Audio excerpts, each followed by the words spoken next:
Hi everyone, my name is Emma. These are my allotment diaries. I'd love for you to subscribe to my channel below. Today I'm going to be showing you how I grew my beautiful pumpkin archway last year. I get a lot of questions about how I did this, and I hope that this video answers some of those so you can create your own for this year.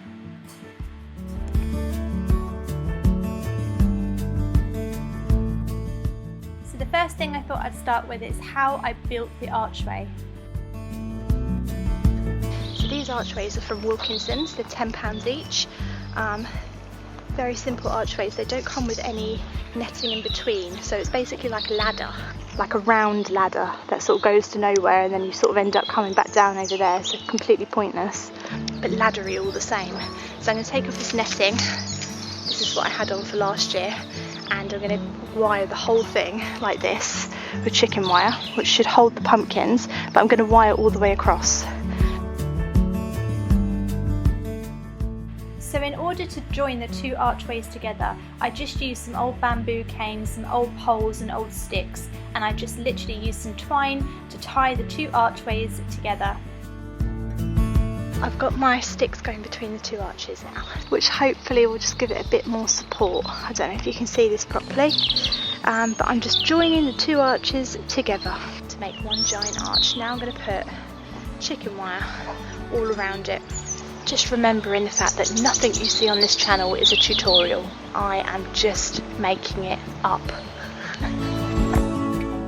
So the idea of the chicken wire is that not only did it give the structure more support and stop it from falling down so easily, it also gave the pumpkins something robust to grow up. Now I like to start my pumpkin seeds about the end of March, and I just start them straight into pots so that I can just put them straight outside when they're ready. The pumpkins that I'm growing are miniature pumpkins, so I've got Baby Boo, which is a tiny little white pumpkin, and I've got Jack Be Little, which is a tiny orange pumpkin, because I want to grow them up. I don't have that much space at my allotment plot, and I really want to grow pumpkins, but the ones I grew last year took over like 3 beds and spilled onto the path, so I thought if I grow little ones I can still get my pumpkin fix and I can grow them up the archway better.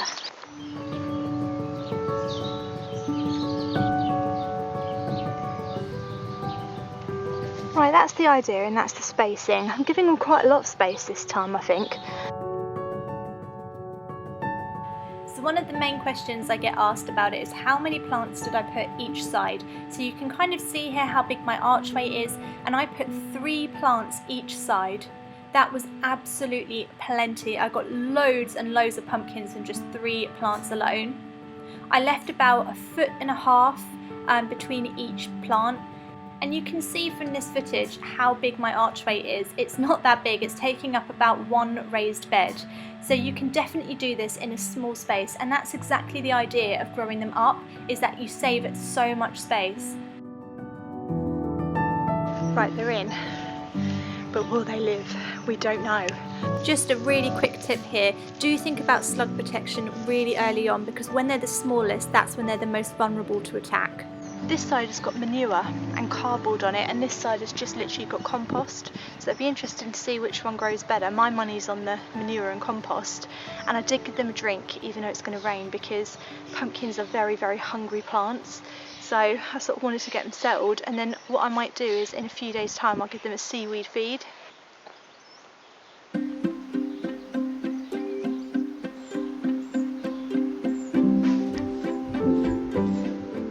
So as the pumpkin plants grew taller and taller, it was just a case of just tying them in to the chicken wire structure.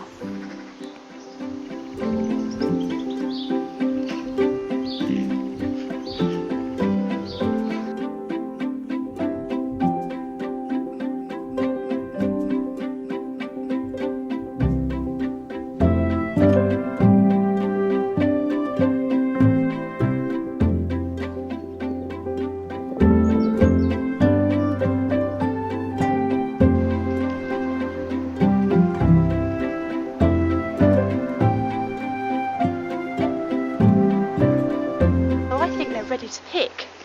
So you can see that the plant has just died off, and I've got these lovely great big, they're miniature pumpkins, they're Jack Be Littles.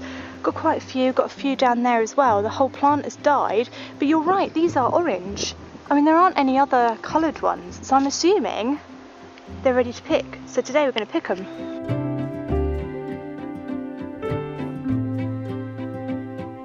What I'm going to do is take it off with a bit of the stem on it, and then I'm going to take it home, put it on my windowsill and wait for it to harden up so it can sort of ripen and harden at home. Oh. Damn it, it's exactly what I did not want to happen. Oh well, there's one.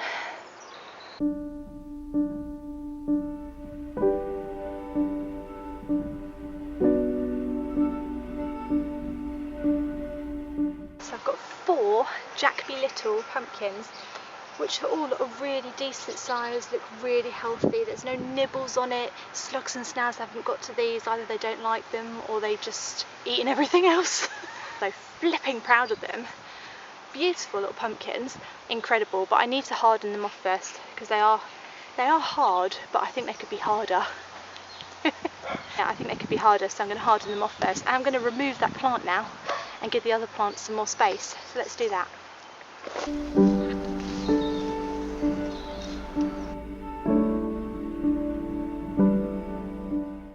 I will just stake it with another stick and try and strengthen the archway because I'm terrified now.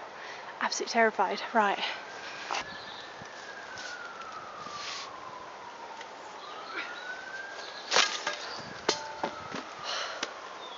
I'm getting frustrated now. Sorry about that. I apologise. Oh God. I've got a hammer, so I'm going to smack it in instead.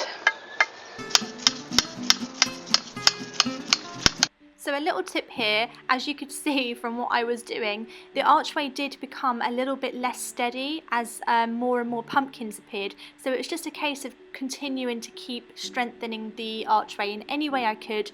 And the best way that I found to do it is to put more canes into the ground and tie the whole structure to the canes.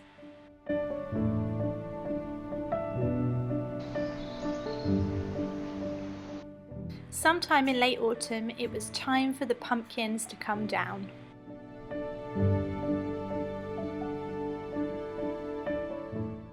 I do need to take that pumpkin arch down. I'm really sad about it because I just feel like it's my biggest achievement at the plot, probably ever actually. I did try and do this last year, but I used giant pumpkins like a complete moron, and obviously they didn't get very high up and they snapped and broke off, obviously. So this year I've got it right and I just love it. I really don't want to take it down, but I know I have to. Still, it's one of the lessons of gardening, is learning when to let go. Sometimes unwillingly because a plant's been eaten or it's died, and sometimes because it's just come to the end of its life and that's what you've got to do next.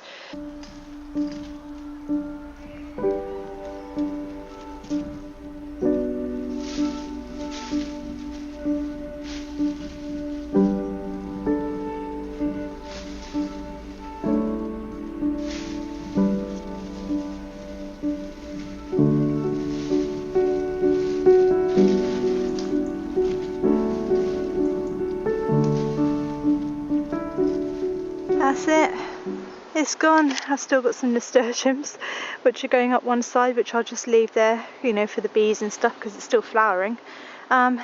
It's all gone, so what I'll do is I'll just go through it all and get any remaining pumpkins, and that's it, it's gone, it's finished.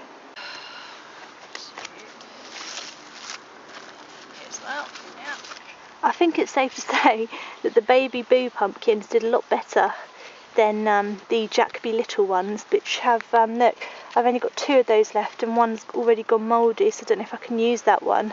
But the baby boos are just beautiful, beautiful. So I'll take all of these home, I think. Yeah, amazing harvest for the end of it, and I've got hundreds at home as well, and I've cooked with some and they're amazing. We will try again next year with some new varieties. Definitely going to be experimenting with different varieties of pumpkin and squash next year, and maybe even some courgettes as well, and stick them up here as well, because you can get some really incredible like shapes and colours and things with courgettes too, so I might give those a go. But that's it for this year for the pumpkins. So I hope this video gave you something to think about and some advice and tips if you want to grow your own pumpkin archway this year. It was honestly just one of the best things I've ever grown at the allotment plot, and I would encourage everyone to do it. I'm doing a grow along this year, so stay tuned for updates on that and we can grow together. And of course, if you have any questions that I didn't answer in the video, just leave them below and I will do my best to get back to you as soon as possible so you can have beautiful pumpkins this year too. Thanks for watching and don't forget to subscribe to my channel. Bye!